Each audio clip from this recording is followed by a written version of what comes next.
ప్రకటన మొదటి అధ్యాయం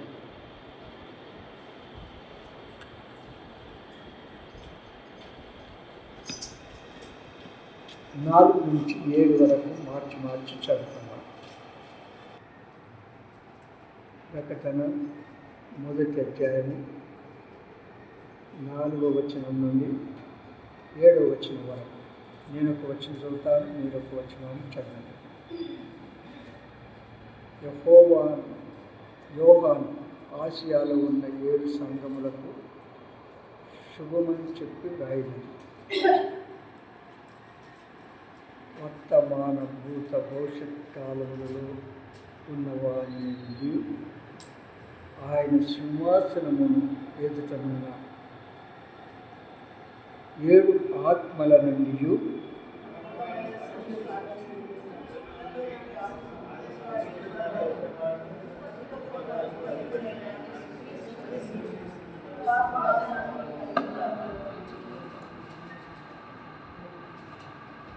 మనలను ప్రేమించుచు తన రక్తం వలన మన పాపముల నుండి మనలను విడిపించిన వారికి మహిమయు ప్రభావమును యుగ యుగములు కలుగునుగాక.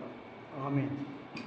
ఆయన మనలను తన తండ్రి దేవునికి ఒక రాజ్యముగాను యాజకులనుగాను చేసెను.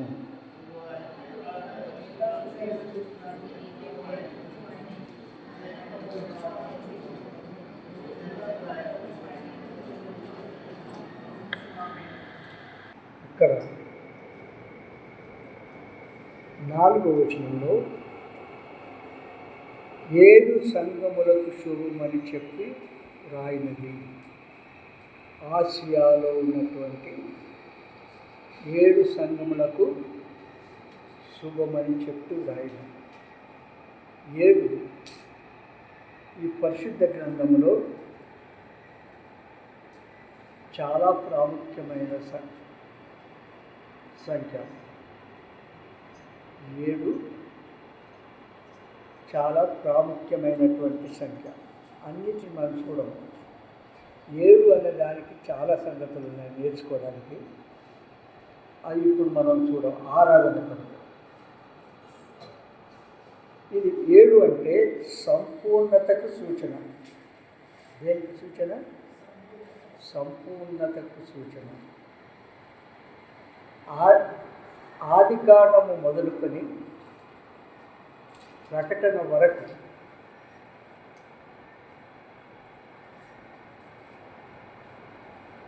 7తో దాన్ని విభాగించినట్లయితే శేషమేమి మిగలదు. ఏం మిగలదు? శేషము ఏది కూడా మిగలదు. ఇంకొకటి, లేవి కాండం అంతా 7 సంఖ్య మీద సర్కిల్ మీద కట్టబడింది. సంఖ్యాకాండము 7 సంఖ్య మీద సర్కిల్ మీద కట్టబడింది. అంటే ఈ 7 సార్వత్రిక సంఘానికి సూచన. దేనికి సూచన? సార్వత్రిక సంఘానికి సూచన. ఈ సార్వత్రిక సంఘ లక్షణములు 7 సంఘముల్లో ఇమిడి ఉన్నాయి. సార్వత్రిక సంఘ లక్షణములు ఈ 7 సంఘాల్లో ఏమున్నాయి? ఇమిడి ఉన్నది. కనుక ఈ 7 అనే సంఖ్యని మర్చిపోకుండా ఉండాలి. చాలా సంగతి ఉన్నాయి. ఆసియా అంటే ఇది చిన్న ఆసియా. ఆసియాలో పెద్ద ఆసియా ఉంది, చిన్న ఆసియా కూడా ఉంది. ఈ చిన్న ఆసియాను ప్రస్తుతము టర్కీ అని అంటారు. టర్కీ అనే దేశం. ఈ 7 సంఘాలు మరి రహదారిలో ఉన్నాయి.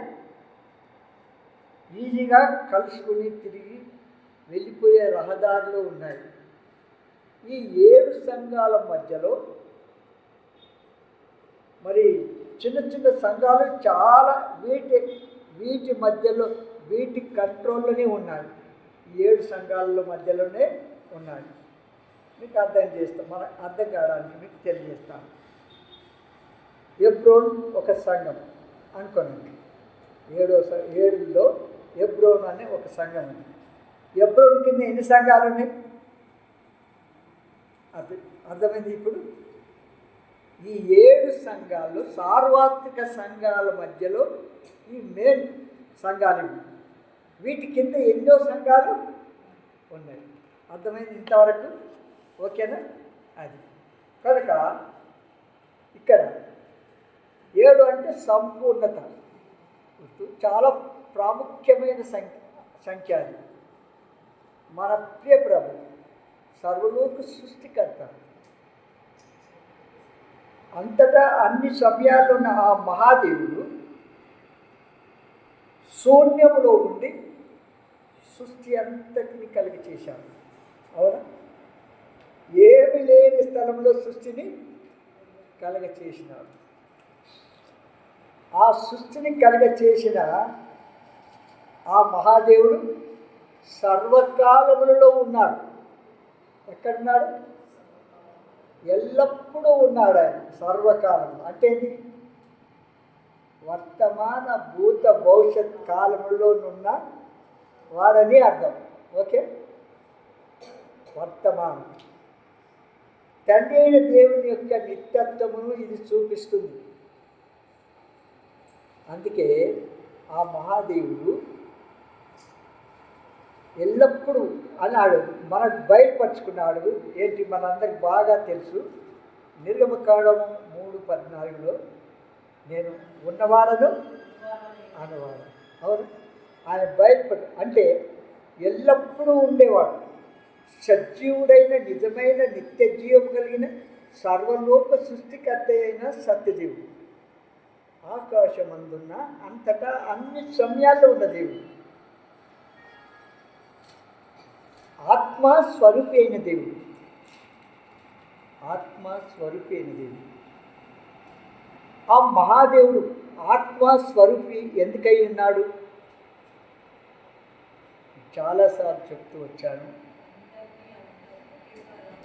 ఆ మహాదేవుడు దహించు అగ్నిలాంటి వాడు. సమీపింపరాని తేజస్సులో వసించు అమరత్వం కలిగినటువంటి వాడు. పాపిని ప్రేమిస్తాడు కానీ పాపమును సహించలేడు. పాపమును, అపరాధమును, దోషములతో కలుపుకున్న వారిని అతను చేస్తాడు. అందుకే సమీపించలేము. పాపులమైన మనము, పరిశుద్ధుడైన దేవుని మనము సమీపింపలేము. అందుకే మనకు బాగా తెలుసు. అందుకే వర్తమాన భూత భవిష్యత్ కాలంలోనున్న సమస్త దీవెనలు ఆయన నుండే మనకు కలుగుతున్నాయి. అన్ని కాలములలో నుండి అన్ని దీవెనలు మన ప్రియ ప్రభు ద్వారానే మనకు కలుగుతున్నాయి. హోషేయ గ్రంథం చూడండి. హోషేయ 12వ అధ్యాయం.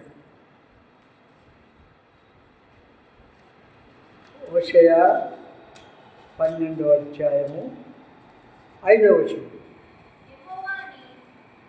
యెహోవా అని సైన్యములకు అధిపతి అని యెహోవా అని ఆయనకు జ్ఞాపకార్థ నామము. ఆయన ఏ నామము? ఆయనకు జ్ఞాపకార్థ నామం. అందుకే నేను ఉన్నవాడను అనువాడను. ఎల్లప్పుడూ ఉన్న దేవుడు, సజీవుడైన నిజమైన నిత్య జీవము కలిగిన సత్యుడు. మనము ఎవరిని ఆరాధించాలా? సజీవుడైన దేవుని ఆరాధించాలి. సర్వలోక సృష్టికర్తని దేవుని ఆరాధించాలి. ఆ సత్య ఏ పాపము లేనటువంటి, ఏ దోషం లేనటువంటి, నిష్కలంకుడు, నిందారహిత, నిష్కపటి అయిన, పాపరహితుడైన ఆ ప్రభువును మనం ఆరాధన చెయ్యాలి. ఆరాధనలకు పాత్రుడు ఆయన. ఎల్లప్పుడూ స్తుతికి, ఘనతకు, మహిమకు, ఆరాధనలకు నిరంతరము పాత్రుడు. నిరంతరము పాత్రుడు. అందుకే మనం పాడినాము ఏది? స్తుతులకు పాత్రుండవు, స్తుతులకు పాత్రుండవు, సృష్టించినావు, రక్షించినావు, భద్రపరచుచున్నావు. సృష్టించినావు, రక్షించినావు, భద్రపరచుచున్నావు. స్తుతులకు పాత్రుండవు.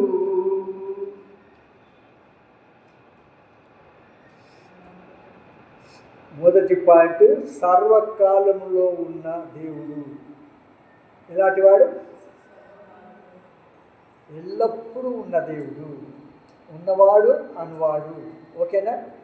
రెండవది, సంపూర్ణుడగు పరిశుద్ధాత్మ. ఆ మహాదేవుడు సంపూర్ణుడగు పరిశుద్ధాత్మ. ఆయన సింహాసనముననున్న 7 ఆత్మల నుండి, ఆయన సింహాసనముననున్న 7 ఆత్మలు. చూడండి, ప్రకటన 1వ అధ్యాయం 4వ వచనం చదవండి.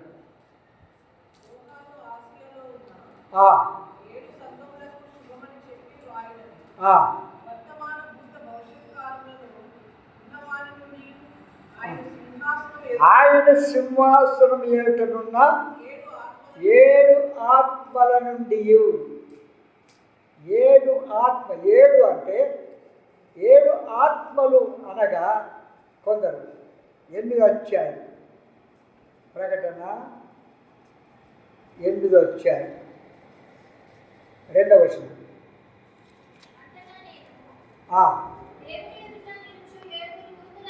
చూడండి, అంతటా నేను దేవుని ఎదుట నిలుచు 7 దూతలను చూచి తిని వారికి 7 బూరలు ఇవ్వబడెను.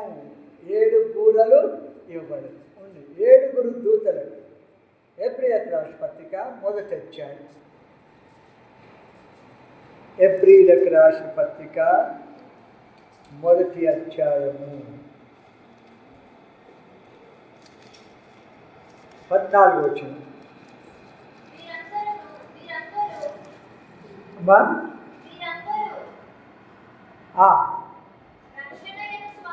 స్వాస్థ్యము పొందబో వారికి పరిచారం చేయుటకై పంపబడిన సేవకులైన ఆత్మలు కారా?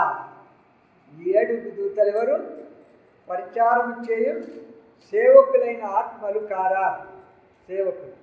దూతలకు ఆత్మలని ఉంది. బైబిల్లో దూతలకు ఆత్మలని ఉంది కనుక వారే 7 ఆత్మలని చెప్పుదురు కొందరు. అది సరి అయినది కాదు. వాస్తవంగా 7 ఆత్మలనగా పరిశుద్ధాత్మ యొక్క సంపూర్ణ లక్షణం. 7 ఆత్మలు అనగా పరిశుద్ధాత్మ యొక్క సంపూర్ణ లక్షణములు. యెషయా గ్రంథము 11వ అధ్యాయం. యెషయా గ్రంథము 11వ అధ్యాయము 2వ వచనం. యెహోవా ఆత్మ జ్ఞాన వివేకములకు ఆధారమగు ఆత్మ, ఆలోచన బలమును ఆధారమగు ఆత్మ, తెలివిని యెహోవా యెడల భయభక్తులు పుట్టించు ఆత్మ అని అతని మీద నిలుచును. అతని మీద 7 ఆత్మలనగా పరిశుద్ధాత్మ యొక్క సంపూర్ణ లక్షణములు. అర్థమైందా? పరిశుద్ధాత్మ యొక్క సంపూర్ణ లక్షణములు అంటే ఆ సంపూర్ణ లక్షణములు మీకు చదివినిపిస్తారు. చూడండి, జ్ఞానము, వివేకము, ఆలోచన, బలము, తెలివి, భయము, భక్తి. ఎన్నైనా అమ్మా మరొకసారి చెప్తాను. జ్ఞానము, వివేకము, ఆలోచన, బలము, తెలివి, భయము, భక్తి. ఈ 7 ఆత్మలనగా పరిశుద్ధాత్మ యొక్క సంపూర్ణ లక్షణములు ఇవి. అర్థమైందిగా? లక్షణం. ఆయన సద్గుణముల సంపన్నుడు అంటే 7 మంచి గుణములు కలిగినటువంటి సంపన్నుడు మన ప్రియ ప్రభు. అర్థమైందిగా? పరిశుద్ధాత్మ నుండి అనుదినం ఏం చేస్తాడు? పరిశుద్ధాత్మ నుండి అన్నది మనం గమనించాలి. పరిశుద్ధాత్మ కనుక పరిశుద్ధుడగు ఎవరు? సంపూర్ణుడగు పరిశుద్ధుడు మన దేవుడు. మొదట సర్వకాలంలో ఉన్న దేవుడు, అంతటా అన్ని సమయాల్లో ఉన్న దేవుడు, ఆత్మస్వరూపి అయినటువంటి దేవుడు. మీకు ఇదివరకు ఒకసారి చెప్పాను. ఆ మహాదేవుడు ఆత్మస్వరూపి ఎందుకున్నాడు మీకు ఇదివరకు చెప్పాను, మరొకసారి చెప్తున్నాను. ఆ మహాదేవుడు సర్వలోక సృష్టికర్త అయిన దేవుడు, సంపూర్ణుడైనటువంటి ఆ మహాదేవుడు ఆత్మస్వరూపి అయిన దేవుడు శరీరధారిగా రక్షకుడిగా యేసు అను నామమున భూలోకంలో జన్మించాడు. ఓకేనా? ఆత్మస్వరూపి అయిన దేవుడు శరీరధారిగా రక్షకుడిగా భూలోకంలో జన్మించాడు. 33.5 సంవత్సరాలు లోకంలో జీవించాడు. అవునా? దేవదేవుడు అనిపించుకోవడానికి అనేక అద్భుత కార్యాలు, మహత్కార్యాలు, గొప్ప కార్యాలు, సూచక్రియలు చేశాడు. నానా రకములైన రోగులను బాగు చేసినాడు. చనిపోయిన వారిని లేవనెత్తినాడు. పక్షవాయు కలిగిన వారిని బాగు చేసినాడు. కుష్ఠరోగులను బాగు చేసినాడు. రక్తస్రావం కలిగిన వారిని బాగు చేసినాడు. గుడ్డివారికి కన్నులను, చెవిటివారికి చెవులను, మూగవారికి నోరు, కొంటివారికి కాళ్ళను, వీటన్నిటిని 5 రొట్టెలు 2 చేపలు 5,000 మందికి పంచిపెట్టి 12 గంపలు మిగిలినట్టుగా చేసినాడు. చనిపోయిన వారిని లేవనెత్తినాడు. చనిపోయిన వారిని ఆ తర్వాత మాటతో తుఫాను కలిగజేసి మాటతో తుఫాను ఆపివేసినాడు. చేసినాడా? ఎర్ర సముద్రం పాలు చేసి దేవుని ప్రజలు ఇశ్రాయేలీయులను 6 నెలలు నడిపించాడు. వాగ్దాన దేశంలోకి చేర్చాడు. శత్రు సమూహమును సముద్రంలో ముంచివేసినాడు. ఓకేనా? అయితే ఆ మహాదేవుడు శరీరధారిగా అనుకోనండి. ఆ యేసు ప్రభువారు శరీరధారిగా రక్షకుడిగా మన రహబోతు ఆరాధన మందిరంలో ఉన్నాడు అనుకుందాం. ఓకేనా? శరీరధారిగా ఆ మహాదేవుడు మన మధ్యలో ఉన్నాడు అనుకుందాం. ఓకేనా? అయితే కడుపేదవాడు, మరి తినడానికి తిండి లేదు, కట్టుకోవడానికి బట్ట లేనటువంటి వారు, ఎక్కువ దూరం వెళ్ళలేనటువంటి వారు, వారి రోగములు బాగు చేసుకోవాలా, వారి సమస్య పరిష్కారం కావాలా, వారి అక్కలు తీర్చబడాలా, ఆ దేవుని దగ్గరికి రావాలంటే జర్మన్, జపాన్, అమెరికా చుట్టుపక్కల ప్రాంతాల నుంచి మన రాబోతే ఆరాధన మందిరానికి వస్తారా? రారు. అందుకే ఆ మహాదేవుడు ఆత్మస్వరూపి అయి ఉన్నాడు. ఎందుకు? అంతటా అన్ని సమయాల్లో ఉన్నాడు. ప్రతి జీవికి వారి అక్కర తీర్చే దేవుడు, వారి సమస్య పరిష్కారం చేసే దేవుడు, వారి రోగములు బాగుపరిచే దేవుడు, వారి ఏది కావాలంటే అది ఇచ్చే దేవుడు, పాపిని ప్రేమించి పరిశుద్ధులుగా మార్చి నిత్య జీవానికి వారసులుగా చేసే దేవుడు ఉన్నారా? కనుక ఆ మహాదేవుడు ఆత్మస్వరూపి అయిన దేవుడు. అంతటా అన్ని సమయాల్లో ఉన్న దేవుడు కనుక ఎందుకు ఇప్పుడు అర్థమైంది మీకు. ఆత్మస్వరూపి ఎందుకున్నాడు? అందరికీ, అన్ని రకములైన ప్రజలకు, అన్ని రకముల సమస్యలు ఉన్నవారికి, అన్ని రకముల రోగములు ఉన్నవారికి మరి ఆన్సర్ చేసేవాడు, జాబ్ ఇచ్చేవాడు, వారు బాగు చేసేవాడు. అక్కలు అడిగి ఊహించిన దానికంటే అత్యధికంగా చేసేది కనుక సంపూర్ణ పరిశుద్ధాత్ముడు. కనుక సర్వాధికారి అయిన ప్రభువు ఈయనెవరు? సర్వాధికారి అయిన 5వ వచనం చూడండి. ప్రకటన 3వ అధ్యాయము 5వ వచనం.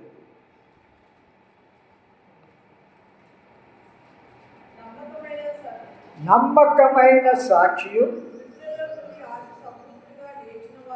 చూడు, మృతులలో నుండి ఆది సంభూతుడిగా లేచిన వాడును,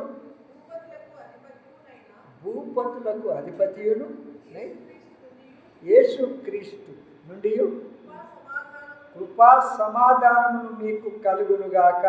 ఇక్కడ చూడండి, నమ్మకమైన సత్యసాక్షి. మన ప్రియ ప్రభు ఎలాంటి వాడు? నమ్మకమైన సత్యసాక్షి.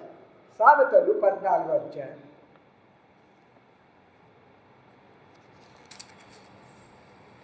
సామెతలు 14వ అధ్యాయము.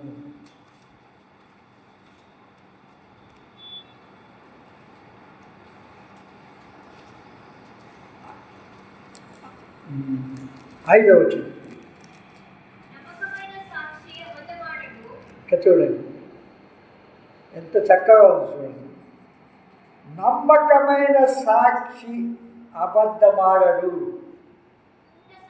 కూట సాక్షి అబద్ధములకు ప్రియములు. చూసావు, కూట సాక్షి అంటే ఫాల్స్ విట్నెస్, అబద్ధికుడు. అర్థమైంది కనుక మన ప్రియము నమ్మకమైన సాక్షి. ఆయన అబద్ధమాడకు నరమాత్రుడు కాడు. నరమాత్రుడు. ప్రకటన 3వ అధ్యాయం 14వ వచనం. 3వ అధ్యాయము 14వ వచనం.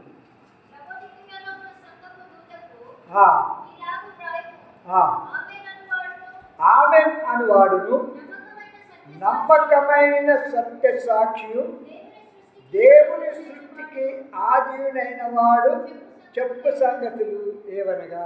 చూసావు, మన ప్రియ ప్రభు సృష్టి అంతటికి ముందుగా ఉన్నవాడు. ఆ మహాదేవుడు సర్వసృష్టికి ముందుగా ఉన్నవాడు. మనకు బాగా తెలిసి ఏషియా 43:10 మీకు ఎప్పుడూ తరచుగా చెప్తూ ఉంటాను. ఆ ప్రభు అంటాడు, నాకు ముందు ఏ దేవుడు నిర్మింపబడలేదు, నా తర్వాతను ఏ దేవుడు కూడా ఉండడు. కనుక ఆయన నమ్మకమైన సత్యసాక్షి.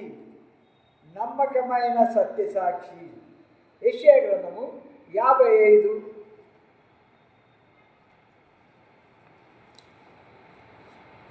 యెషయా గ్రంథము 55 4వ వచనం. ఇక్కడ చూడండి, ఇదిగో జనములకు సాక్షిగా అతన్ని నియమించి తిని, జనములకు రాజుగాను అధిపతిగాను అతన్ని నియమించి తిని. ఆ తండ్రి అయిన దేవుడు ఏం చేసినాడు? ఇదిగో జనములకు సాక్షిగాను అతన్ని నియమించి తిని, జనములకు రాజుగాను అధిపతిగాను అతన్ని నియమించి తిని. మొదటి తిమోతి గ్రంథము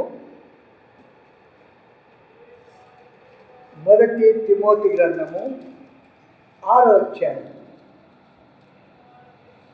13వ వచనం. సమస్తమునకు జీవధారకుడైన దేవుని ఎదుటను పొంతి పిలాతు వద్ద ధైర్యముగా ఒప్పుకొని సాక్ష్యం ఇచ్చిన క్రీస్తు యేసు ఎదుటను. అంటే ఇది సత్యమును చెప్పేవాడు. ఆయన అబద్ధమాటకు నరమాత్రుడు కాదు, సాక్షి అనగా కన్నులార చూసి చెవులార విని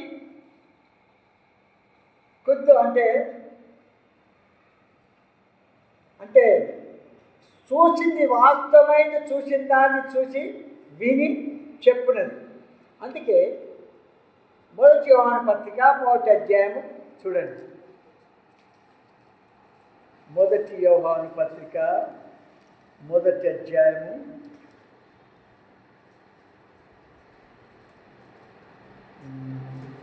1 నిమిషం 1-2 వచనాలు చదవండి.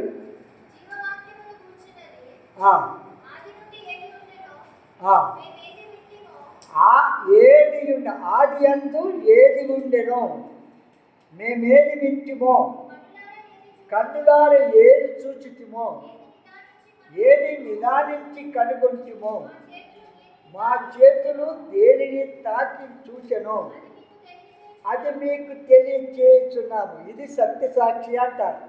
అర్థమైందిగా?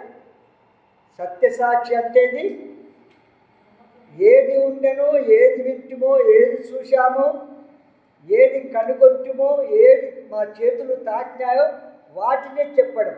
అర్థమైందా? ఫాల్స్ విట్నెస్ కాసుమా, సత్యసాక్ష్యము సాక్షి అయినవాడు కనుక ఎంతైనా ఆయన నమ్మదగినవాడు. 3:14 చదివినమా?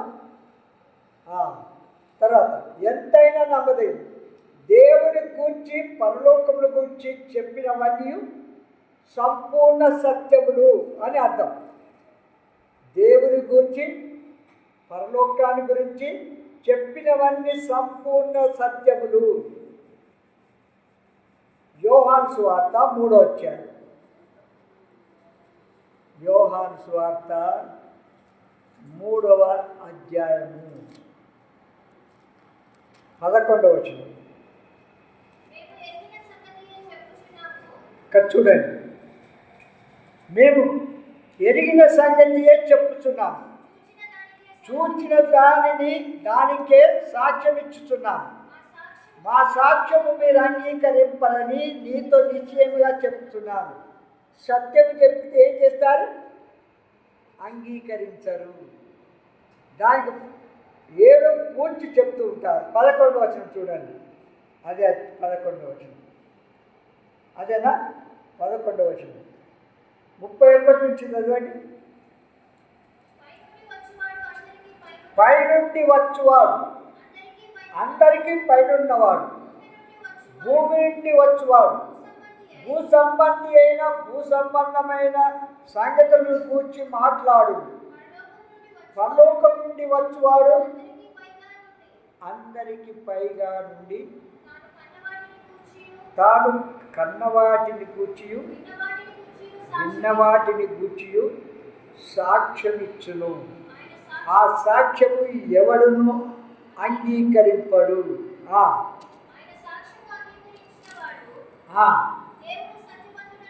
దేవుడు సత్యవంతుడను మాట ముద్ర వేసి ఉన్నాడు.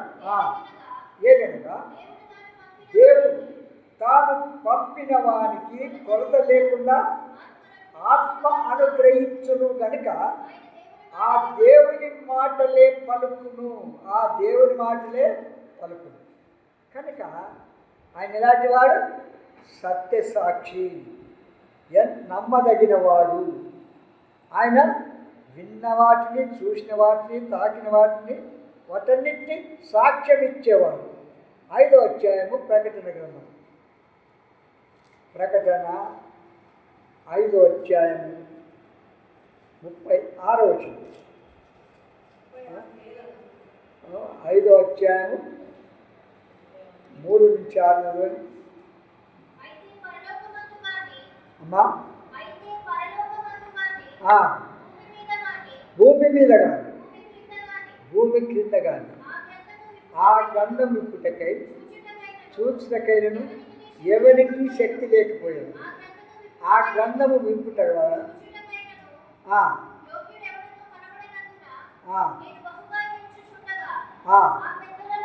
ఆ పెద్దలలో ఒకడు ఏడువకు ఇదిగో దావీదు కుచ్చిగరైన యూదా గోత్రపు సింహము 7 ముద్రలను తీసి ఆ గ్రంథముటకై జయము పొందెనని నాతో చెప్పాను. మరియు సింహాసనమునకును ఆ 4 జీవులకును పెద్దలకును మధ్యను వధింపబడినట్లుండిన గొర్రెపిల్ల నిలిచిండుట చూచితిని. ఆ గొర్రెపిల్లకు 7 కొమ్ములుండెను, 7 కన్నులుండెను. ఆ కన్నులు భూమి అందరినీ పంపబడిన దేవుని 7 ఆత్మలు. 7 ఆత్మలు. కనుక ఆ మహాదేవుడు ఇలాంటి వాడు, నమ్మదగినవాడు. దేవుని గూర్చి, పరలోకం గూర్చి సంపూర్ణ సత్యాన్ని చెప్పేవాడు. కనుక మనం ఆయన కొరకు నమ్మకమైన సాక్షులమై ఉన్నాము. మన ప్రియ ప్రభువుకు స్వరక్తమించుకొనబడిన వారు, పరిశుద్ధులుగా తీర్చబడిన వారు, మరి నమ్మకమైన సాక్షులముగా మనం ఉన్నాము. అందుకే ప్రకటన 2వ అధ్యాయము 10వ వచనం, 2:10 వచనం, మీరు శోధింపబడకున్నట్లు అపవాది మీలో కొందరిని చెరలో వేయింపబోచున్నాడు. 10 దినములు శ్రమ కలుగును. మరణం వరకు నమ్మకంగా ఉండుము. ఏం చేస్తావు? నేను నీకు జీవ కిరీటం ఇచ్చేదను. మరణం వరకు నమ్మకంగా ఉండుము, నేను మీకు జీవ కిరీటం ఇచ్చేదను. కనుక ఆ నమ్మకమైన సత్యసాక్షి అయిన మనకు జీవ కిరీటం. 2వది, మృతులలో నుండి ఆది సంభూతుడిగా లేచినవాడు, సర్వాధికారి అయిన ప్రభు, నమ్మకమైన సాక్షి. మృతులలో నుండి 2వది, మృతులలో నుండి ఆది సంభూతుడిగా లేచినవాడు. ఇది ఆయన పునరుద్ధానమును సూచించు పదం. ఇది విన్నారా? మన ప్రియ ప్రభు మృత్యుంజయుడై తిరిగి లేచిన ప్రభు. అయితే ఒక సంగతి, లాజరు కూడా లేచినాడు. అవునా? లాజరు కూడా చనిపోయి లేచినాడు. సజీవుడు అట్లే ఉన్నాడా? మళ్ళీ చనిపోయాడు. కానీ మన ప్రియ ప్రభు అలాంటి వాడు కాదు. మృత్యుంజయుడై తిరిగి లేచినాడు. ఈయనైతే యుగ యుగములు సజీవుడుగా ఉండునట్లు ఏం చేశాడు ఆయన? ప్రకటన 1:18 వచ్చిన 1:18, నేను మొదటి వాడను, కడపటి వాడను, జీవించువాడను, మృతుడనైతిని కానీ ఇదిగో యుగ యుగములు సజీవుడై ఉన్నాను. కనుక సజీవుడైన దేవుని మనం ఆరాధించాలి. మృతులు ఆయన ఆరాధిస్తాయా? సజీవుడు స్తుతి. అందుకే ఎక్కడిది కీర్తనలు, ఎక్కడుంది చెప్పండి? ఎక్కడో బైబిల్లో ఉన్నది అంతే. అవునా? అది మన సంగతి. 50 అధ్యాయం కీర్తనలు 50.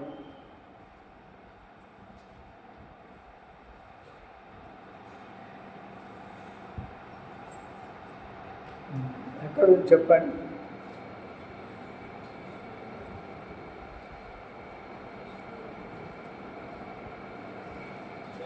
స్తుతియాగం అర్పించువాడు నన్ను మహిమపరచున్నాడు.